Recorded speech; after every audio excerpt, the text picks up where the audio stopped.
Here's the 30-second lesson on what legends know. Never practice nunchucks in a crowded room.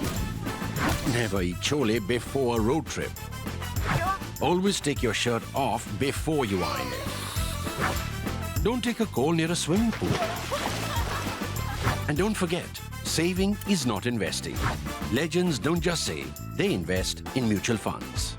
Mutual fund investments are subject to market risks. Read all scheme-related documents carefully. Have you read the Mahabharata or are you familiar with Mahabharata?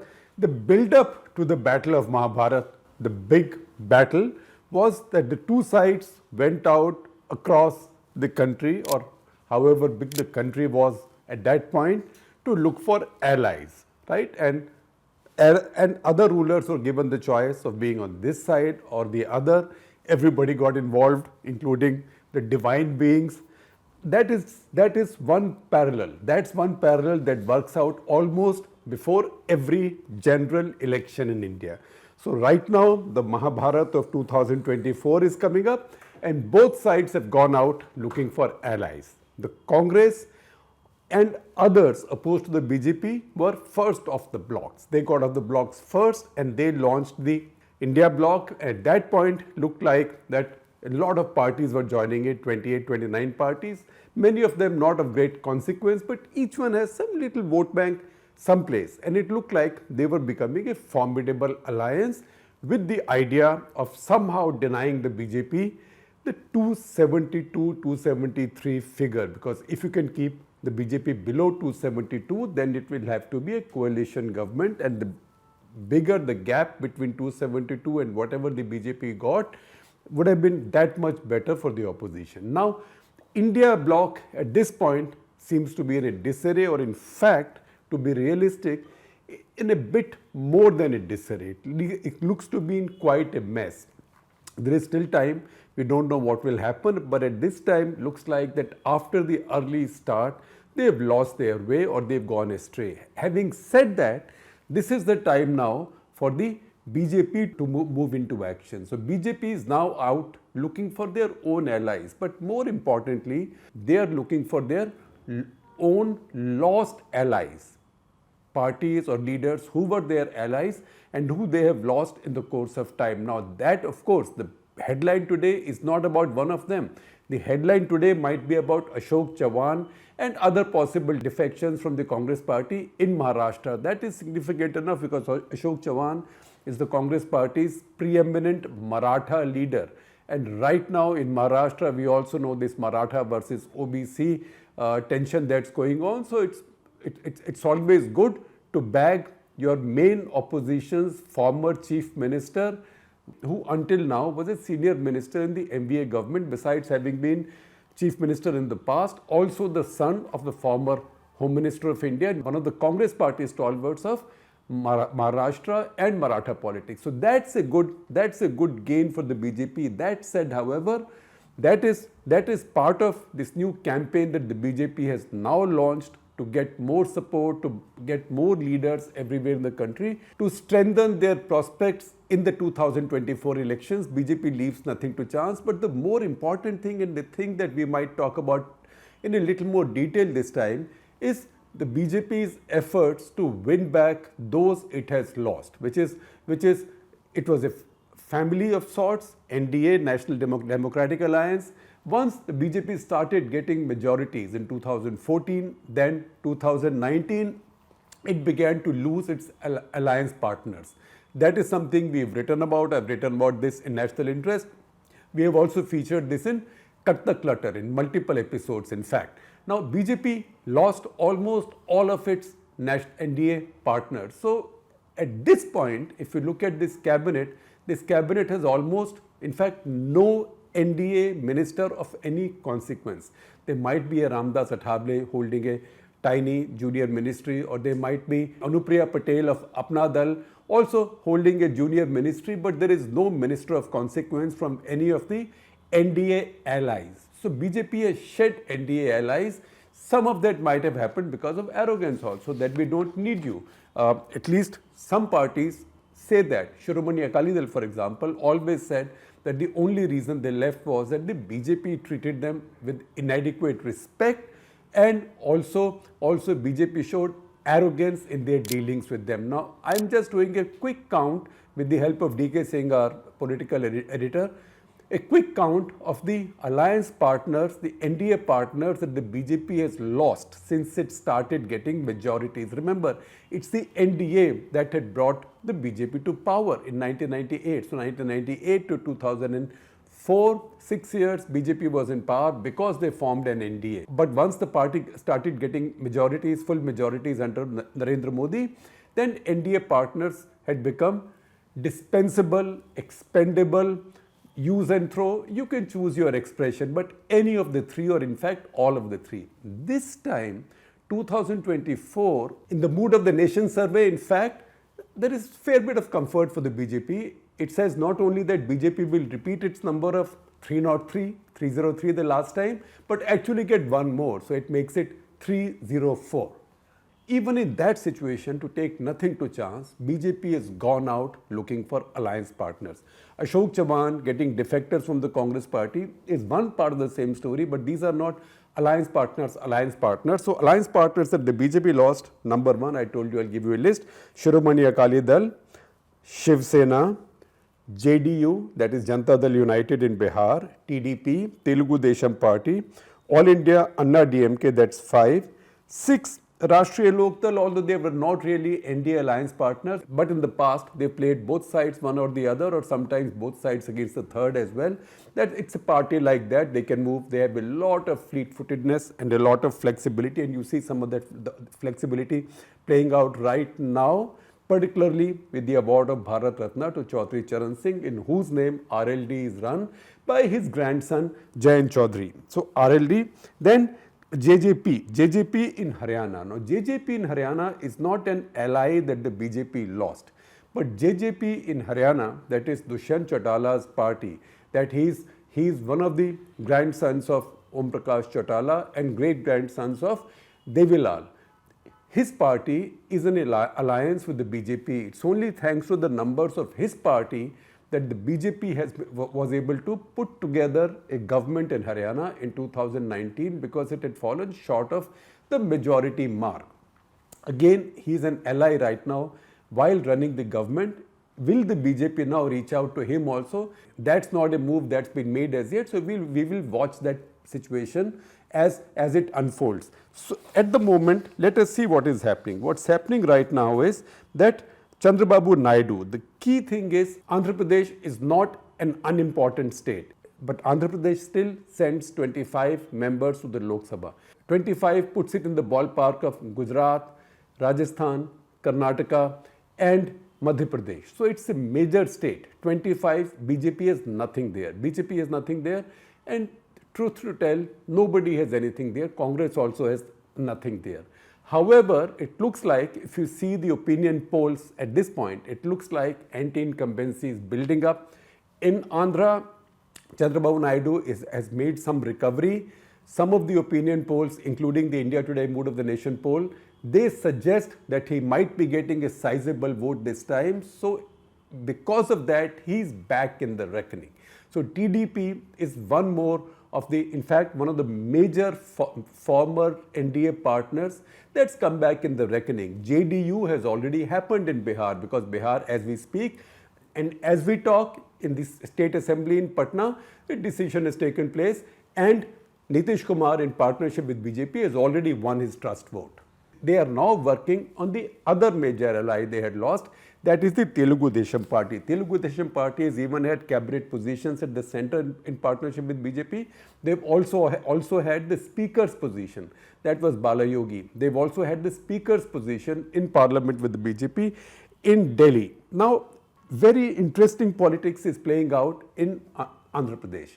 So far, YS Jagannath Reddy's government had been quite friendly with the BJP. They had voted in Rajya Sabha, in parliament, but especially in Rajya Sabha, where it becomes important because the BJP doesn't have a majority of its own, or NDA doesn't have a majority of its own. He'd been voted with the BJP, so he was seen as their Majesty's loyal opposition, right? I'm just coining that expression. However, at this point, he's beginning to sound a little impatient. What is the evidence that he's beginning to sound a little impatient? I will come to that in a minute. But the fact is that Chandrababu Naidu has been meeting BJP leaders. He was in Delhi just the other day, last week, and he met JP Nadda, the party president, BJP president, and Amit Shah also. Now, these talks between Chandrababu Naidu and TDP, an old NDA ally, and the BJP, and the prospects, and I would say quite strong prospects of an old ally's return. One, it gives the BJP another foothold in the south. BJP in fact won 2 seats in Andhra at one point of time in partnership with Telugu Desam Party. They might be hoping to get a little more. So that has caused concern to Jagan. And Jagan, while responding to the debate on the motion of thanks to the governor's address in his assembly, he said something interesting.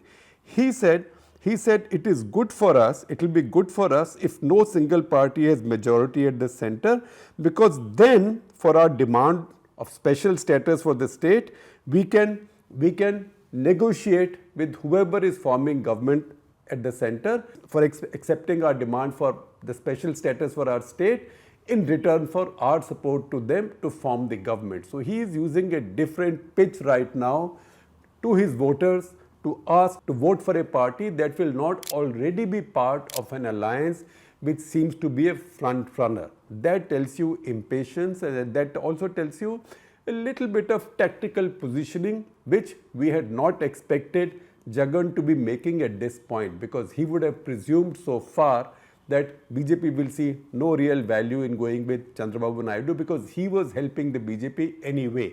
In fact, he was doing nothing adversarial vis-a-vis the BJP. But the BJP now thinks that even if it can get 4 seats, 5 seats, someplace in the south, that will be a bonus. So it's willing to make that compromise with Chandrababu Naidu, and that process is on. Tamil Nadu, once again in the south, because BJP's weak areas are in the south.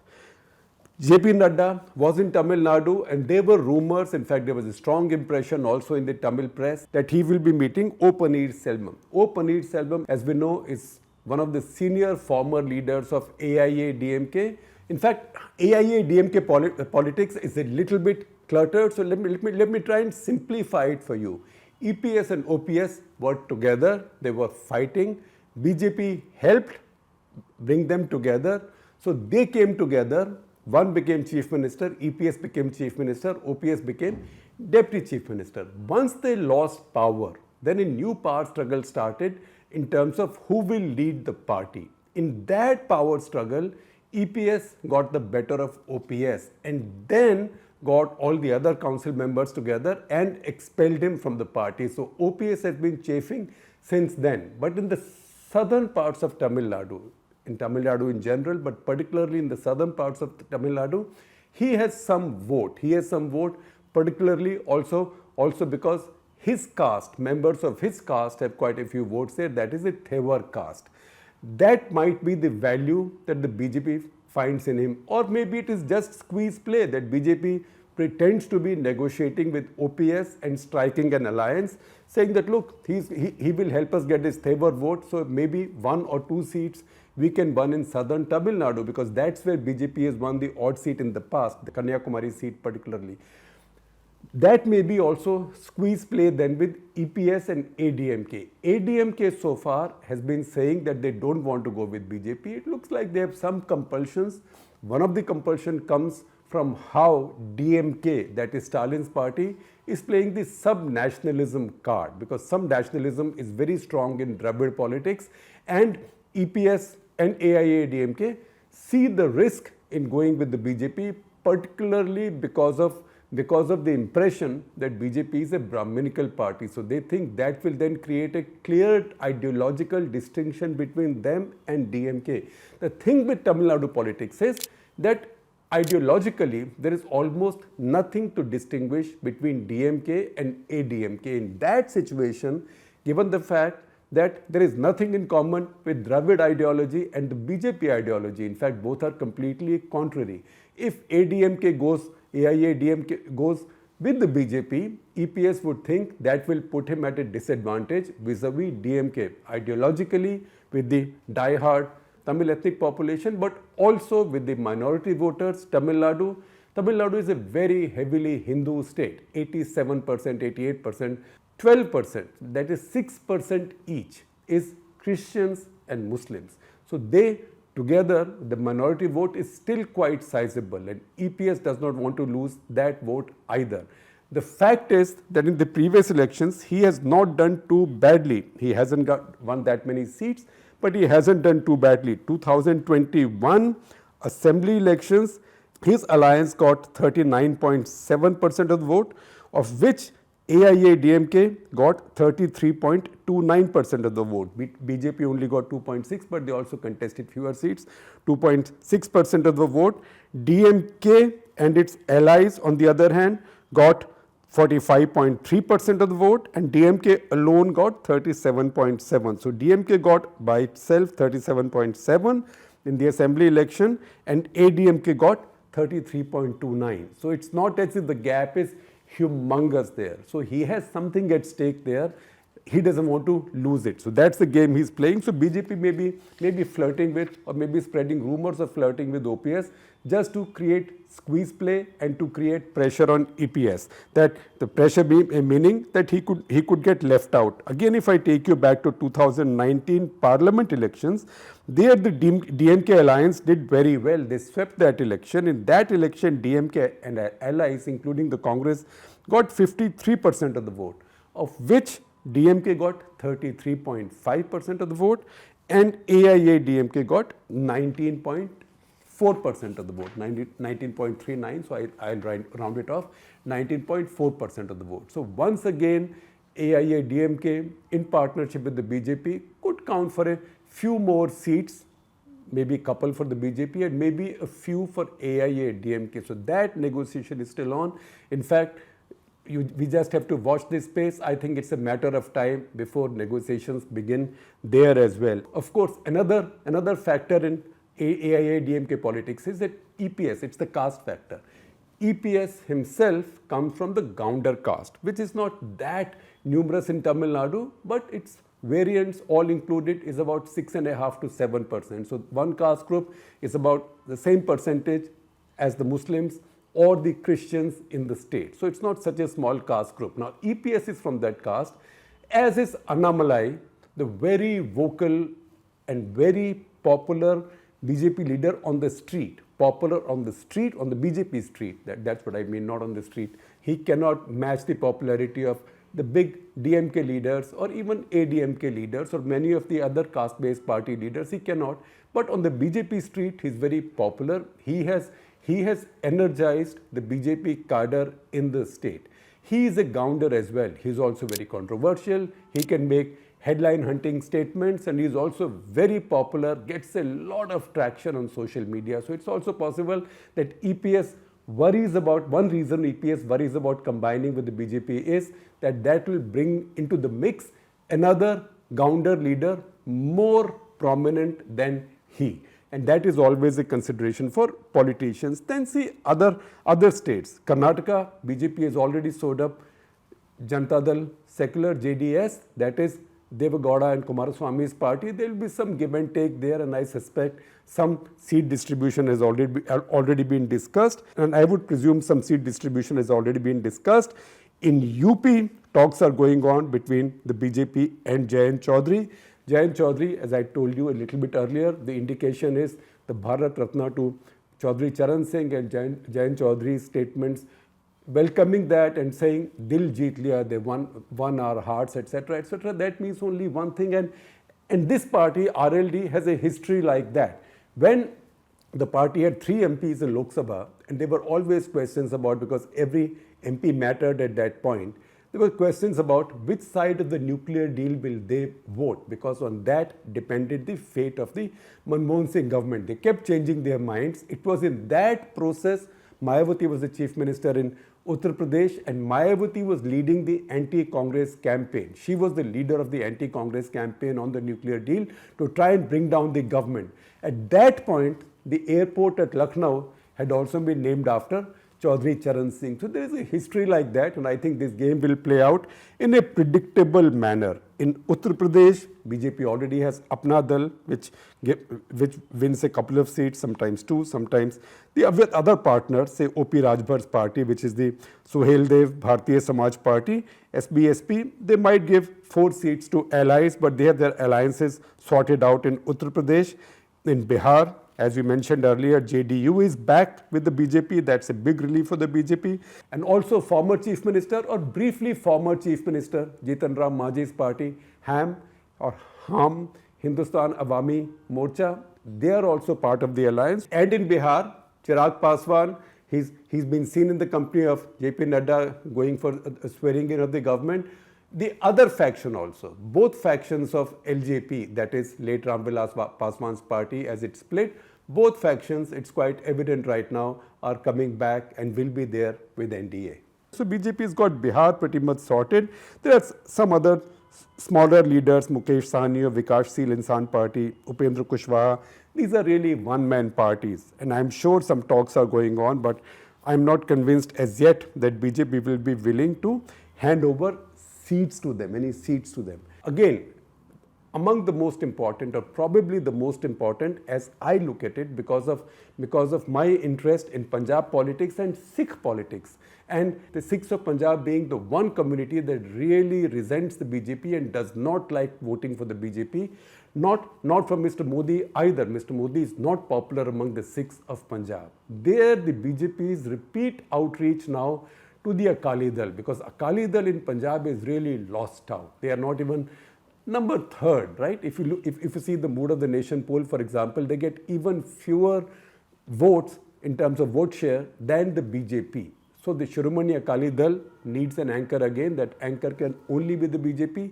BJP needs an anchor in Punjab. Otherwise, they can write off the 2 seats that they won the last time. This time, of course, they might ask for more, but negotiations for this mutual Ghar Wapsi are on between the BJP and the Akali Dal. And on the concluding note now, Prime Minister, while he's been visiting Odisha, has been saying nice things about Naveen Patnaik. So you can draw your own conclusions. BJD used to be an NDA ally in the pre-Modi era.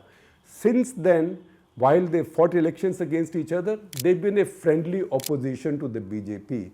Is that going to go to some next level now? Is some kind of a deal like the old Dravid party, DMK, Dravid party, Congress deal is going to be possible in Odisha? We don't know. But the Prime Minister does not go to a state and start praising a non-BJP Chief Minister of that state, a non-BJP, non-NDA ally Chief Minister of that state, without any reason. If you look at all of this, you can see that alliance making, the rebuilding of NDA is now on at a feverish pitch.